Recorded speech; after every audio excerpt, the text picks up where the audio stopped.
The church was cold that morning, though not from the autumn breeze that slipped through the cracks of its old stone walls, but from the silence of grief that hung like smoke in the air.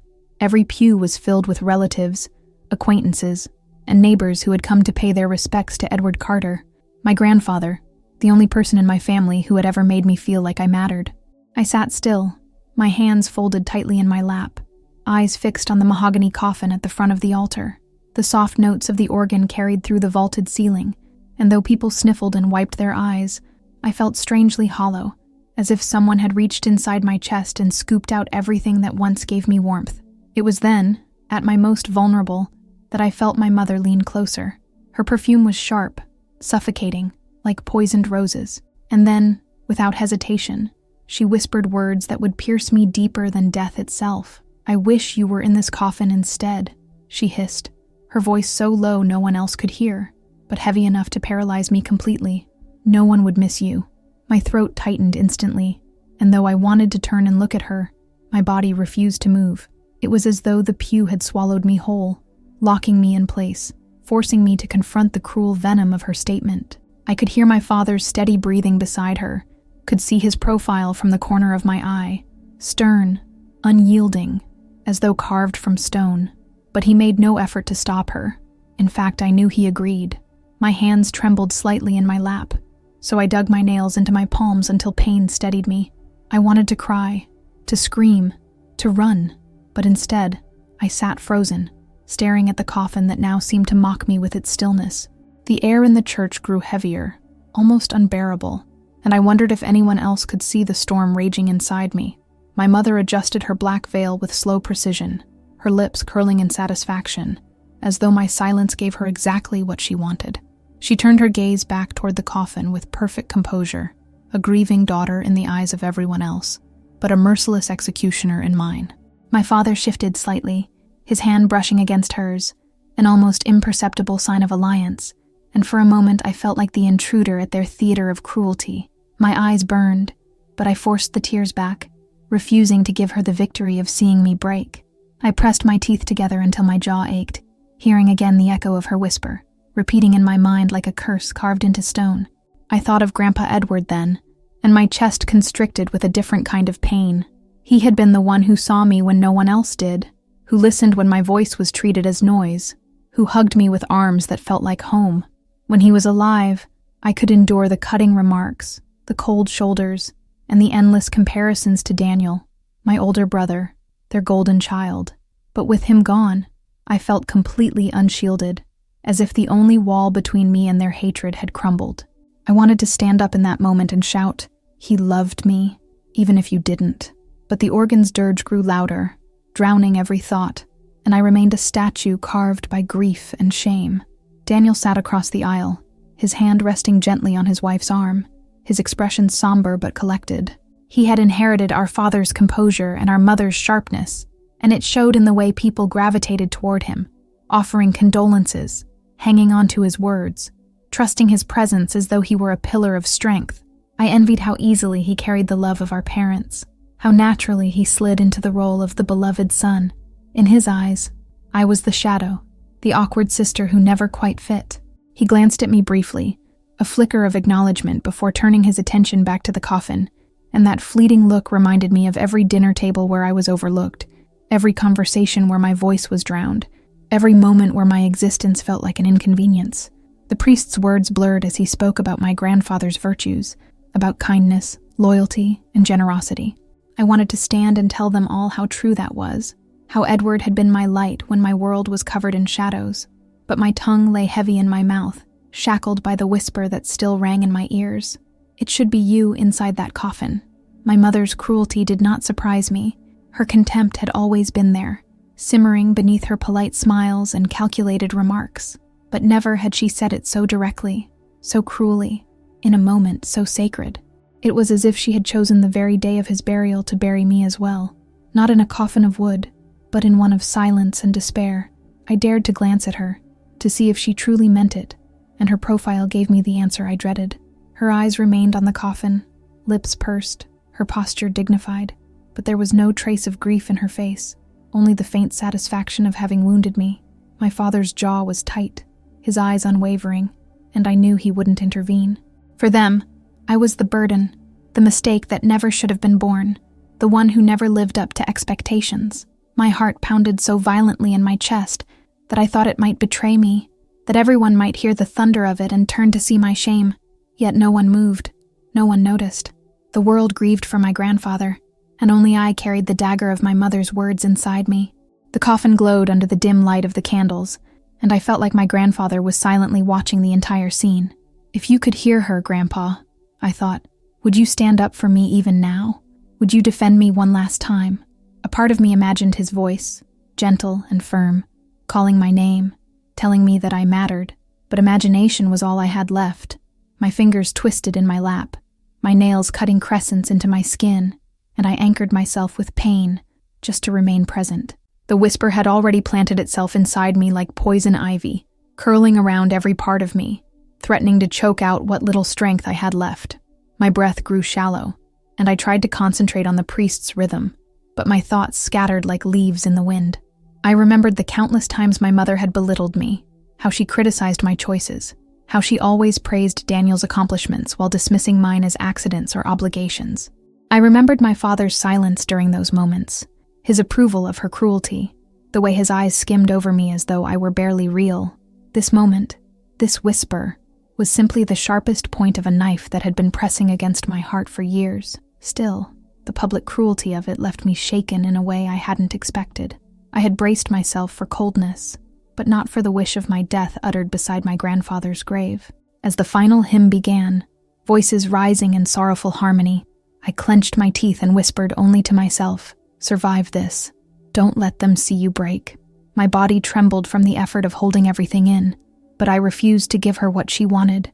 Still, my mind reeled with a single haunting question. Why did she hate me so much? What was it about me that made her loathe my existence to the point of wishing it erased? And though I tried to silence those thoughts, the truth burned in my chest. I had no answers, only scars. I sat in my room the night after the funeral, staring at the black dress draped across the chair like a shadow I couldn't shake off. My mother's whisper still echoed in my ears, more haunting than the priest's final words over the coffin. "It should be you." Those 4 words weighed heavier than the soil covering my grandfather's grave. They weren't new.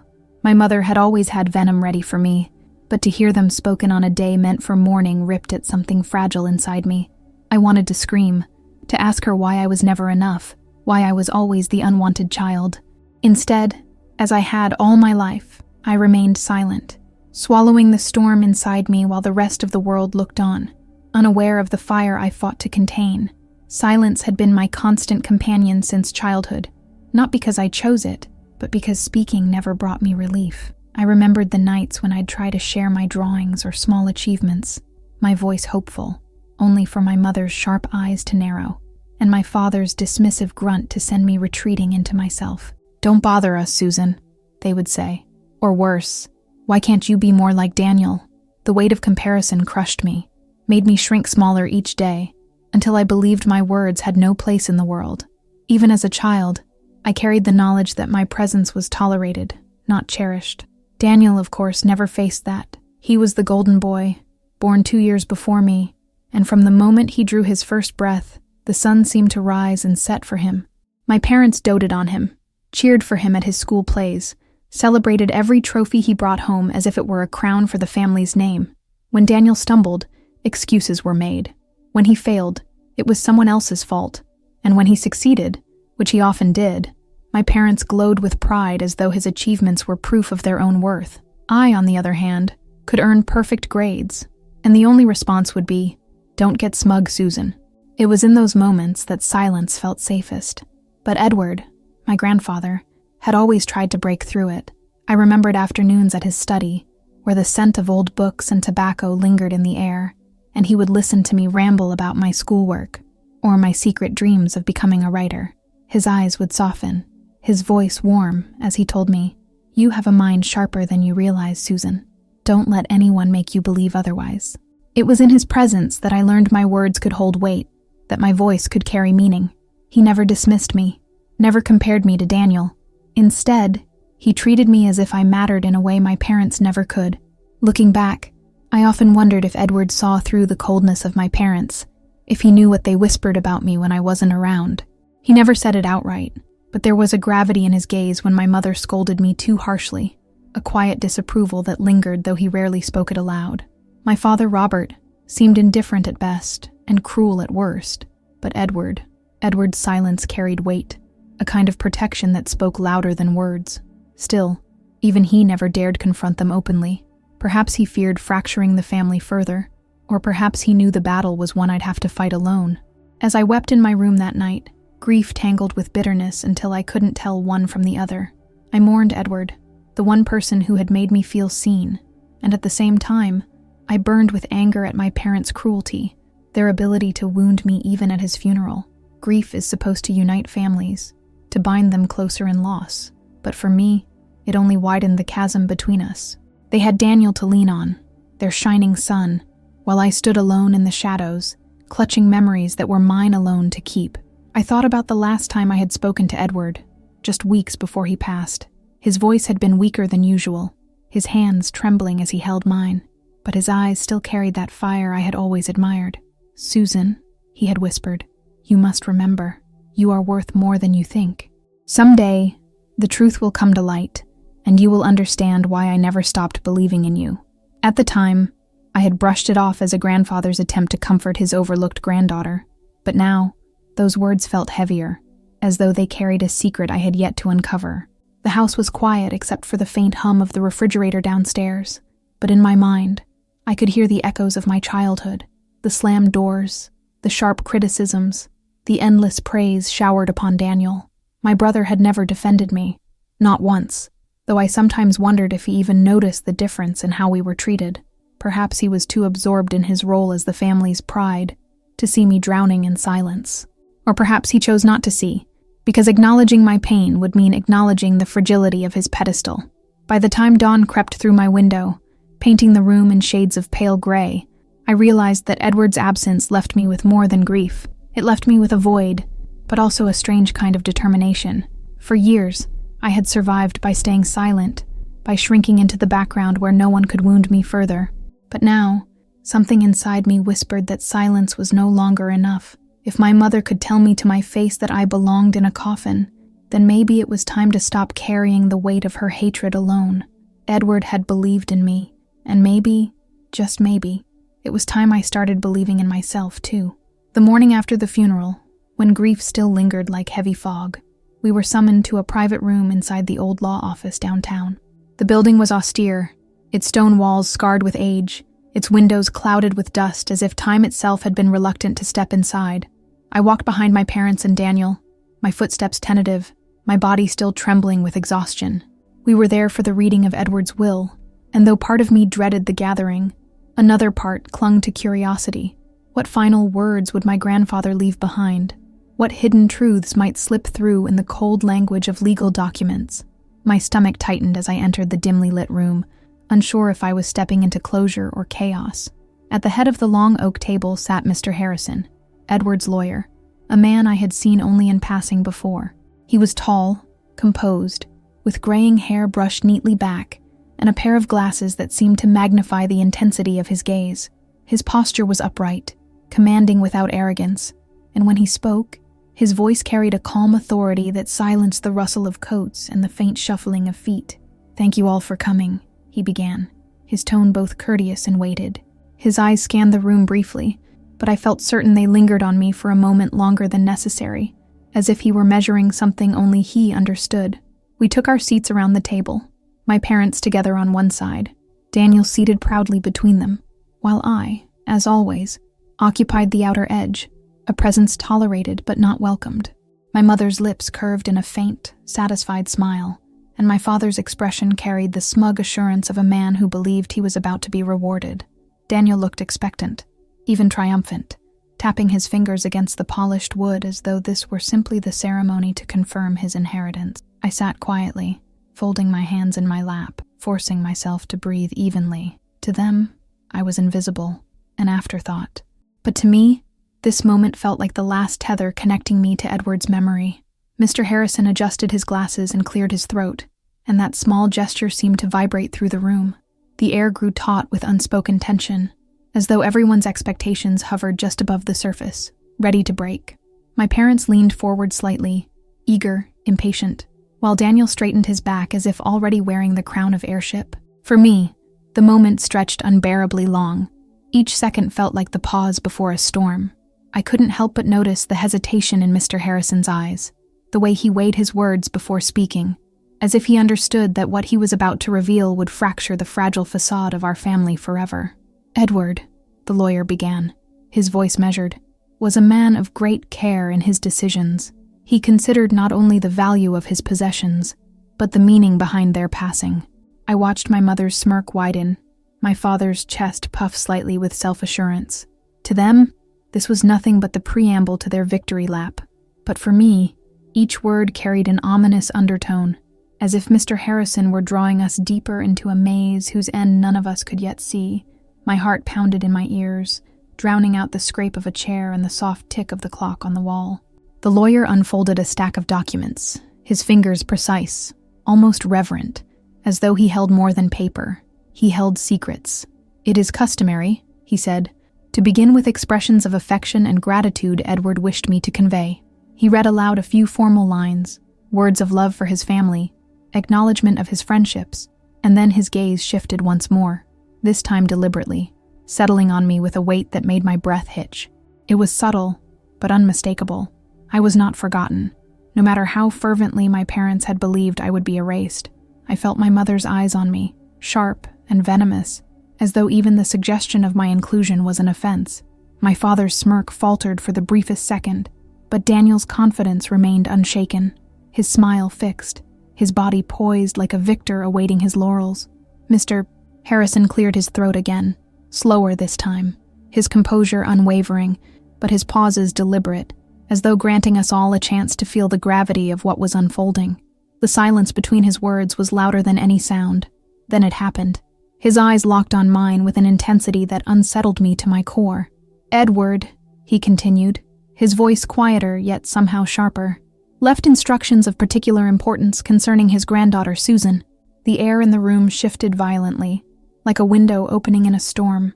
My mother stiffened, her face tightening with disbelief. My father blinked rapidly, his certainty cracking at the edges.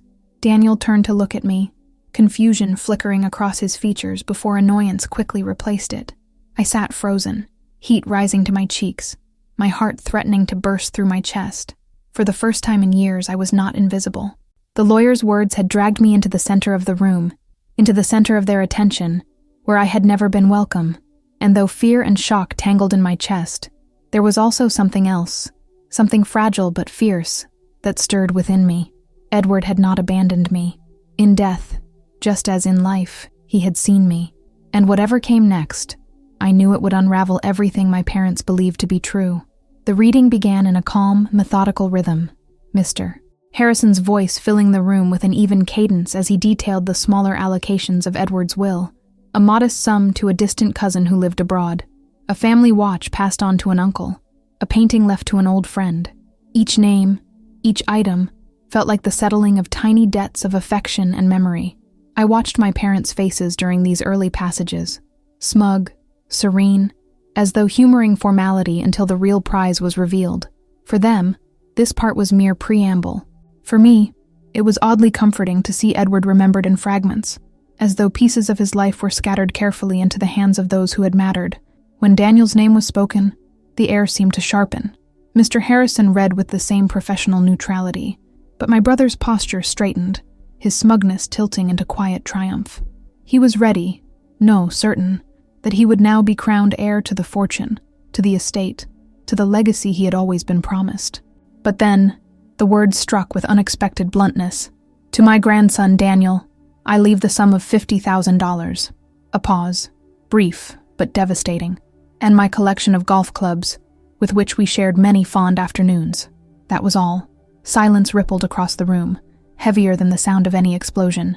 Daniel's smile froze, his face paling as though the air itself had betrayed him. My mother reacted first, a barely stifled gasp that twisted into a sharp intake of breath. She leaned closer to my father, her lips barely moving, whispering something heated that I couldn't quite hear, but could easily imagine. My father's jaw tightened, his smirk collapsing into a rigid line, his fists clenching on the polished wood of the table. Daniel remained frozen, eyes darting from the lawyer to the papers, then to our parents, as though demanding that this be revealed as some cruel mistake. His name, his inheritance, had been dispatched in 2 short lines, like an afterthought. It was unthinkable, impossible, and yet it was real. The silence became unbearable. My mother shifted restlessly in her chair, her face flushed with indignation. She whispered again, louder this time, venom dripping from her voice. "This is absurd, Robert. He wouldn't do this. He wouldn't dare."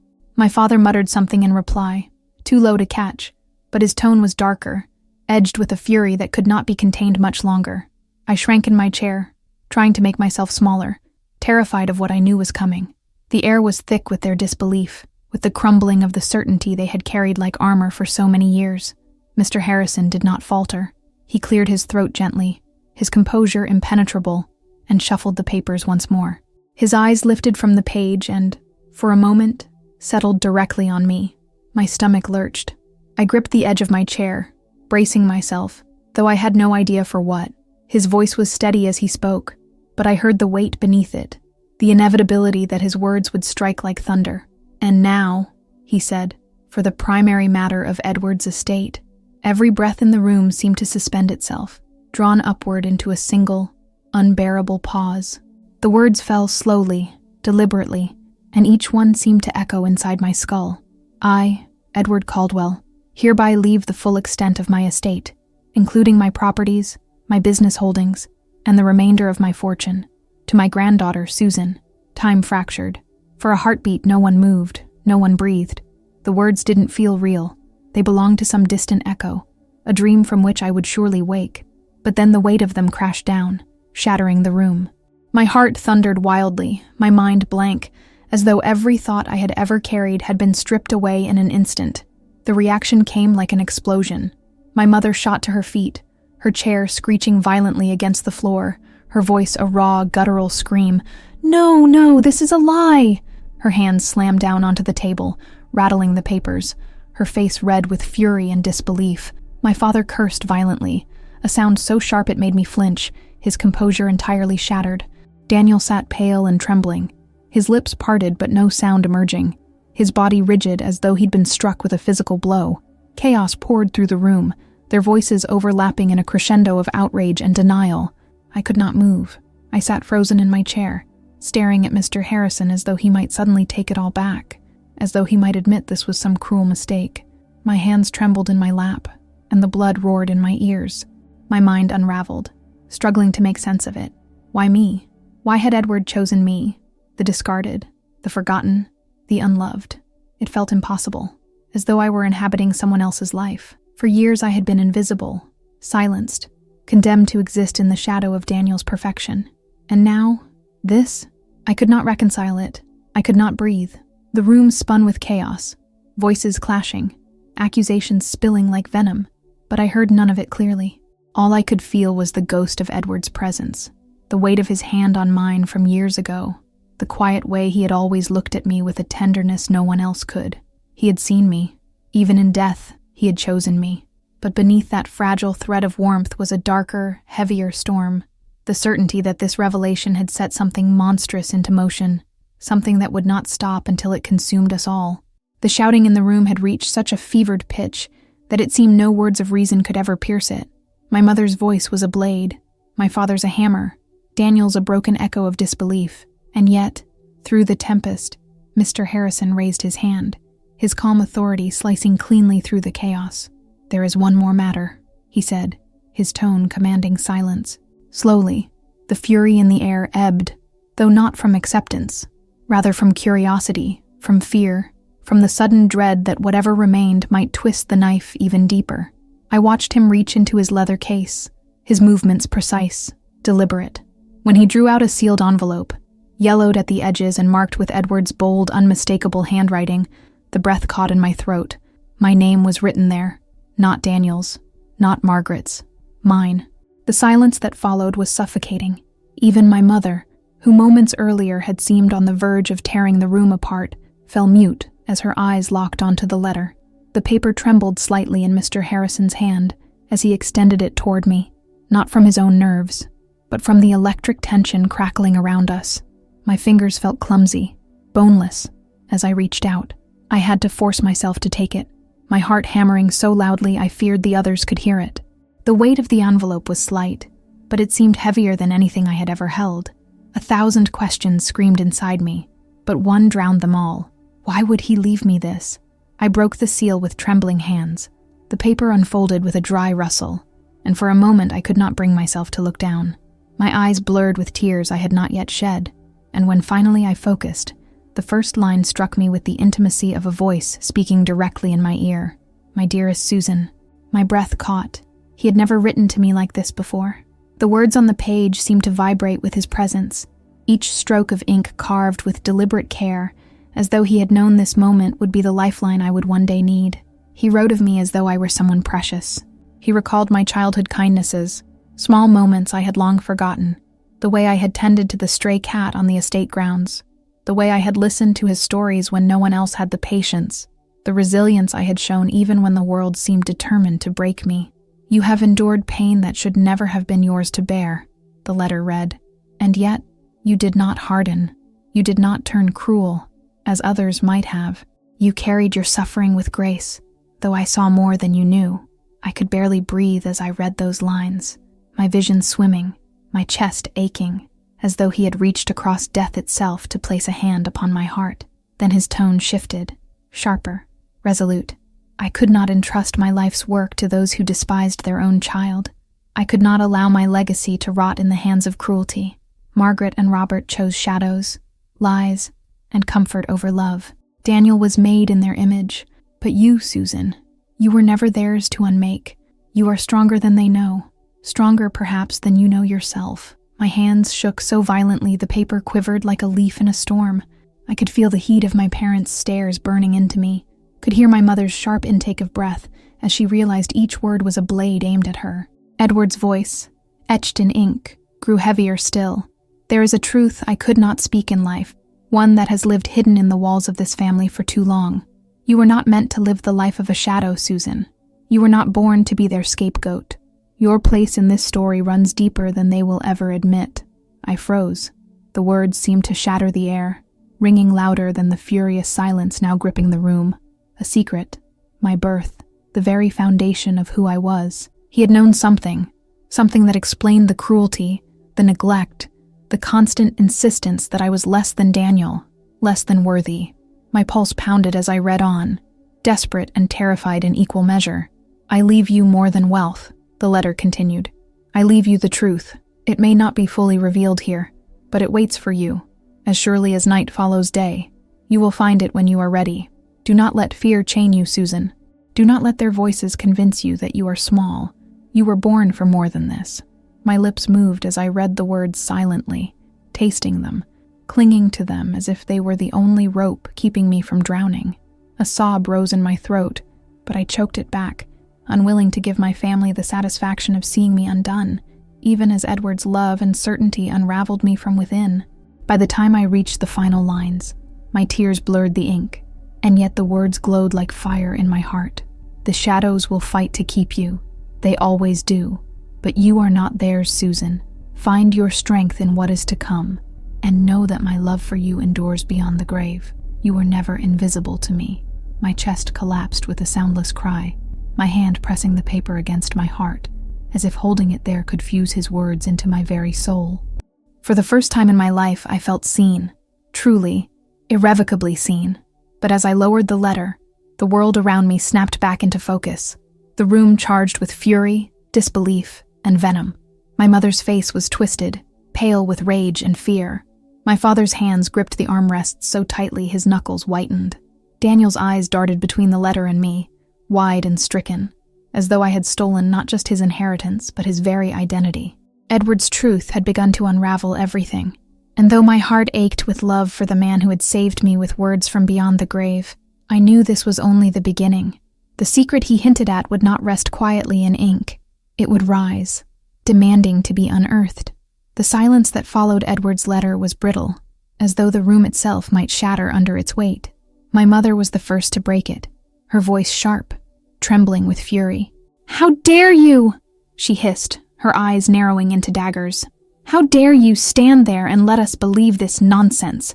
You poisoned him, Susan. You filled his mind with your sob stories, your pathetic need for attention, manipulating a dying man. What could be lower than that?" Her words struck like blows, yet beneath the venom I saw something else: fear. She was terrified, not just of what I had inherited, but of what Edward's letter had revealed.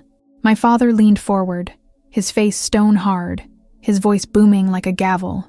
"This shall be contested," he declared, slamming his palm on the arm of his chair. "No court in its right mind would uphold such absurdity. We will prove she deceived him, that she tricked him while his mind was failing. This entire circus will not stand, not while I draw breath." The authority in his voice once commanded me into silence, but now it sounded hollow, desperate, like the echo of a king whose throne had already been taken. Daniel laughed then, a bitter, mocking sound that sliced through the tension. "It's pathetic, really," he sneered, his lips curling as he fixed his gaze on me. "Edward must have been senile. That's the only explanation. To think you, the forgotten, invisible one, could ever be worth more than me. It's a joke. You're a fraud, Susan, and when this is over, everyone will know it." His eyes glittered with something darker than envy, something close to hatred, the kind that festers when privilege is stripped away for the first time. My hands trembled, the letter still clutched against my chest, but this time I did not shrink back into silence. My voice rose, unsteady, yet refusing to break. "I did not manipulate him. I never asked him for anything, ever. He saw what you refused to see. He saw me. He chose me, not because I tricked him, but because I was the only one who ever treated him like family." My throat tightened, but I forced the words out, each one like a stone laid firmly on the ground beneath me. "You can try to take this from me, but his words are here. His love is here. Nothing you say can erase that." The room rippled with shock, my defiance landing like thunder. For the first time in my life, I was not cowering under their judgment, not shrinking into the corner where they had always kept me. My mother's eyes blazed with outrage. My father's jaw clenched so tightly I thought his teeth might crack, and Daniel's face twisted with incredulity. They had expected tears, submission, silence, but not this. Not me standing tall, even with my voice shaking. Mr. Harrison cleared his throat then, his presence anchoring the storm. "I must interject," he said firmly, his gaze sweeping across the table. "Edward was of sound mind. I met with him personally countless times in his final months, and he left explicit instructions, both in his will and in his recorded testimony, that Susan was to be the beneficiary. There is no doubt, no loophole, no question of his intent. Contesting this would be a waste of your time, and of the court's." His voice was steady, unyielding, carrying the weight of law itself. Margaret shot to her feet, her voice breaking under the strain. "He was manipulated," she cried, spittle flying with each word. "He must have been. There is no other explanation for this betrayal. After everything we did for him, after all the years, he rewards her? No, it will not stand." She looked wild then, her composure gone, her veneer of superiority stripped away to reveal something raw and unstable. Robert rose beside her, his face purple with rage, while Daniel clenched his fists as though ready to strike. And yet, despite the storm gathering around me, I felt something strange, something terrifying and liberating at once. The chains that had bound me my entire life were snapping one by one, replaced by the searing weight of their hatred. I was free, yes, freer than I had ever been, but also exposed, no longer invisible, no longer overlooked. I had become their target.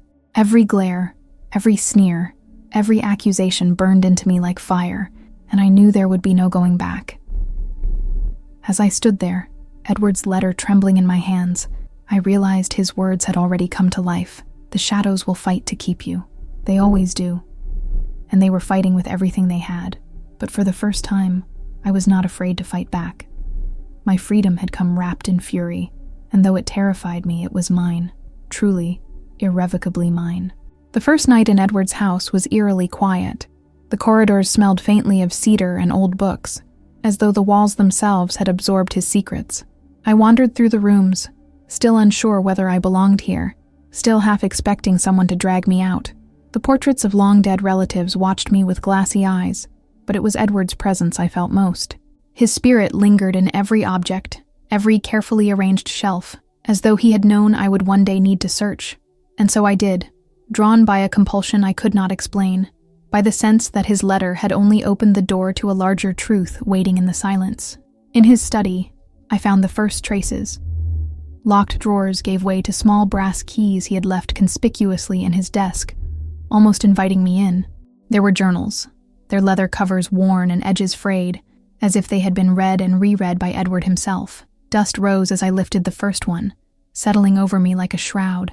His handwriting filled the pages, elegant and deliberate, recounting memories, decisions, and reflections he had never shared aloud.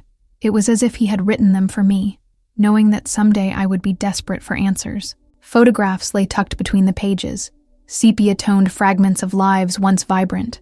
Most showed Edward in younger years, standing beside business partners or smiling stiffly in formal gatherings. But one photograph slid into my lap and froze my breath. My mother, Margaret. She was pregnant, her hand resting protectively over her swollen belly. Her eyes narrowed as though even in that moment she despised the life growing inside her. The date scrawled on the back did not match the timeline I had always known. My stomach tightened.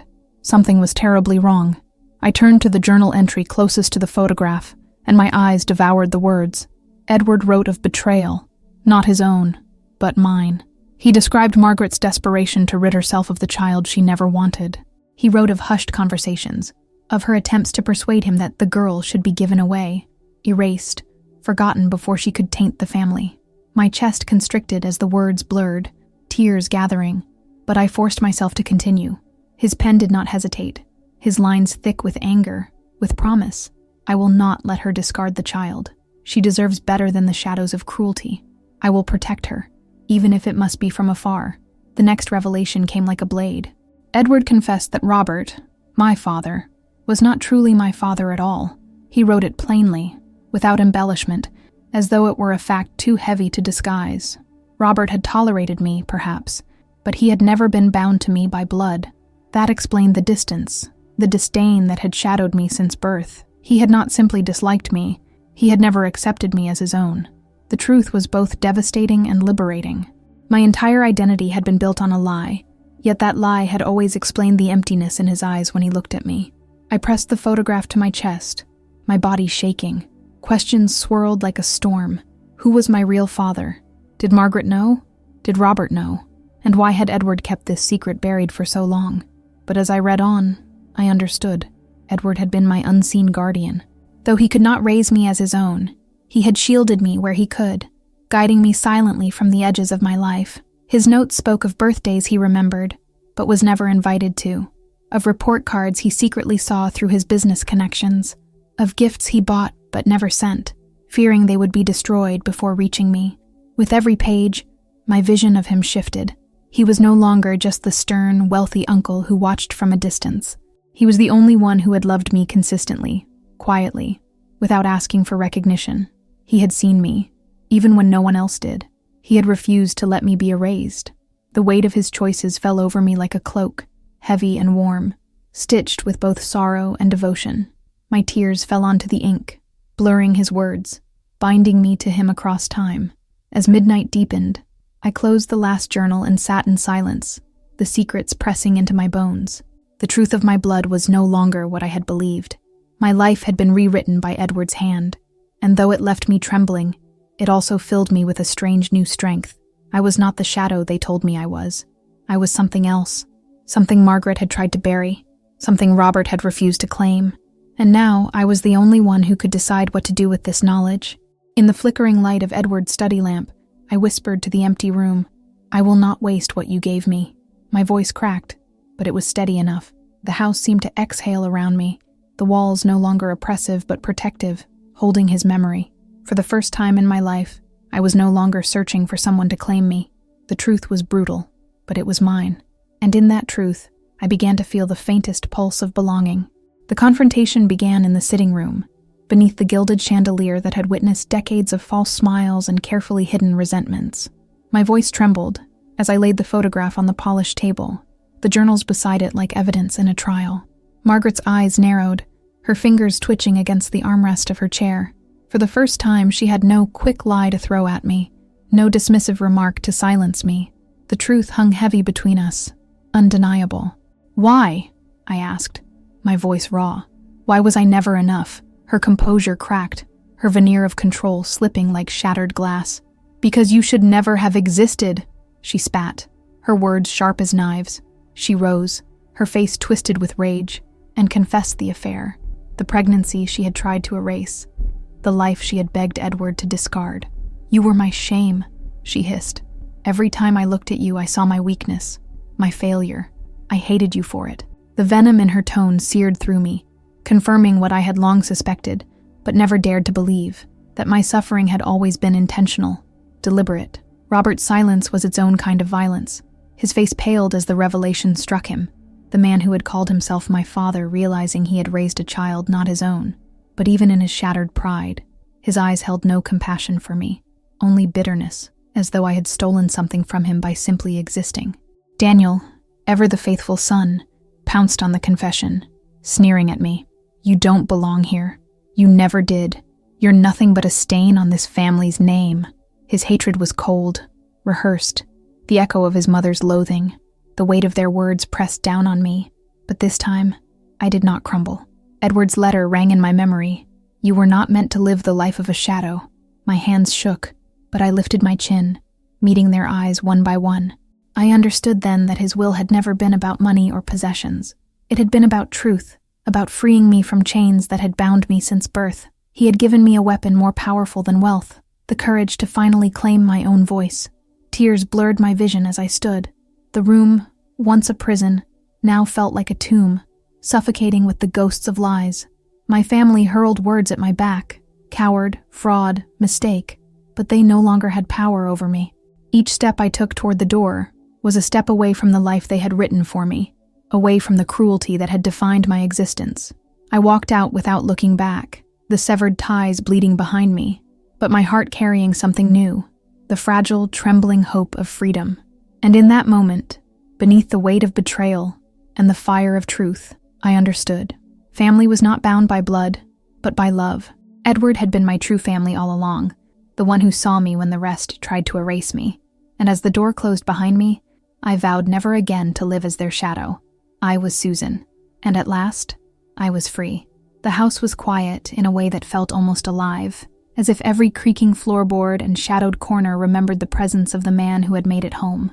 I wandered through the halls, letting my fingers graze the polished wood, the brass handles, the old portraits whose eyes seemed to follow me with silent approval. Each room held a memory of Edward, though I had never truly been part of them. Yet somehow, in his absence, he had left a trail, a breadcrumb path of letters and journals that drew me closer to understanding not just him, but myself. I sat heavily in his study, the desk that had always seemed imposing now an altar of revelation, and began to read through the letters he had left behind, the ones marked specifically for me. His handwriting, flowing and deliberate, filled the pages with warmth and sorrow. He wrote of regrets, confessions, and memories he had never shared, of the ways in which he had wished he could have taken me in fully, away from my parents' cold disdain and Daniel's smug superiority. He had been blocked at every turn by their pride, by their fear of losing control, by their hatred that had cast me aside from the day I was born. Each sentence cut through me with the sharpness of truth, yet carried the soft weight of love. Edward had lived knowing the cruelty I endured, yet he had never confronted them openly, fearing perhaps that any defiance would be used against me. Instead, he had chosen patience, strategy, and ultimately, the gift of this inheritance, which was more than money. It was the chance for me to reclaim my life. I traced the lines with my trembling fingers as he wrote of my resilience, of the quiet strength I had carried through years of neglect and derision. "Susan," he wrote, "you have endured what no child should ever face, yet you have never allowed the world to make you cruel in return. You have a mind both sharp and compassionate, a heart that beats for others even when yours has been bruised." Reading those words, I felt a torrent of emotions: grief for all the years I had suffered unnoticed, gratitude for the one person who had truly seen me, and a burning pride that finally acknowledged the courage I had quietly cultivated. I realized that Edward had recognized in me something no one else ever had: potential, integrity, and an unbreakable core. Hours passed as I delved further into his writings. There were anecdotes from my childhood he had kept secret, moments he had witnessed from afar, how I comforted my younger cousins when they cried, how I had quietly tended to the stray animals that wandered onto the estate grounds, how I had written poetry he had never heard read aloud. Each memory was a testament to his vigilance, a reminder that I had never been truly alone, even when everyone else had turned away.